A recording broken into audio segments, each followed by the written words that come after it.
నిజంగా ఇప్పుడు 2 తెలుగు రాష్ట్రాలలో ఎన్నో ఆలయాలు చక్కగా నిర్మించబడి ఉన్నాయి. అవును. ఎంతో మంది భక్తులు ఆలయాలకు వస్తున్నారు. నిజంగా ఇప్పటి వరకు ఆలయాలకు వచ్చే భక్తులు భక్తి కంటే ఎక్కువ స్వార్థంతోనే ప్రతి ఆలయానికి వస్తున్నారు. ఇది సత్యం. ఎందుకంటే నారు పోసిన వాడే నీరు పోయాలి కాబట్టి భగవంతుని నమ్ముకుని భగవంతుని వస్తున్నారు. అది ఓకే. ముందు నాకేమిస్తామని అడుగుతూ వస్తారు. నాకు కోరిక తీర్చమని అడగడానికి వస్తారు. భగవంతుని తత్వాన్ని తెలుసుకోవాలనే ఆలోచన, వినాలనే ఆలోచన ఏ భక్తుడి కూడా లేదు.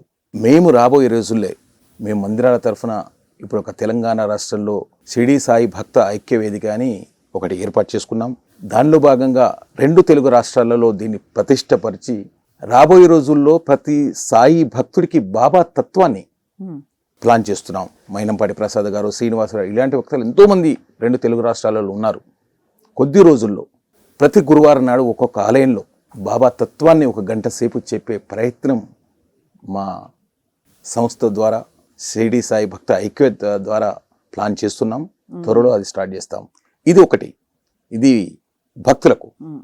అలాగే నెక్స్ట్ జనరేషన్ భక్తితో పాటు చెడు అలవాట్లకు బానిసైపోతున్నారు.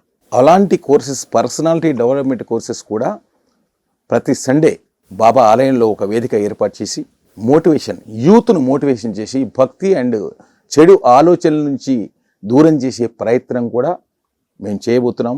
అందులో భాగంగా మేము అందరం ఇదివరకే ప్లాన్ చేసుకున్నాం. దానికి ఒక వ్యవస్థ ఏర్పాటు చేయాలి కాబట్టి కొద్ది టైం, 1 నెల 2 నెలలలో మ్యాక్సిమం రేపు దసరా ఆయన పుణ్యతిథి రోజు స్టార్ట్ చేసే ప్రయత్నం చేస్తున్నాం.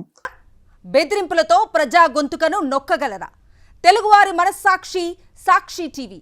సాక్షి టీవీ ప్రసారాల కోసం వెంటనే మీ లోకల్ ఆపరేటర్ను సంప్రదించండి.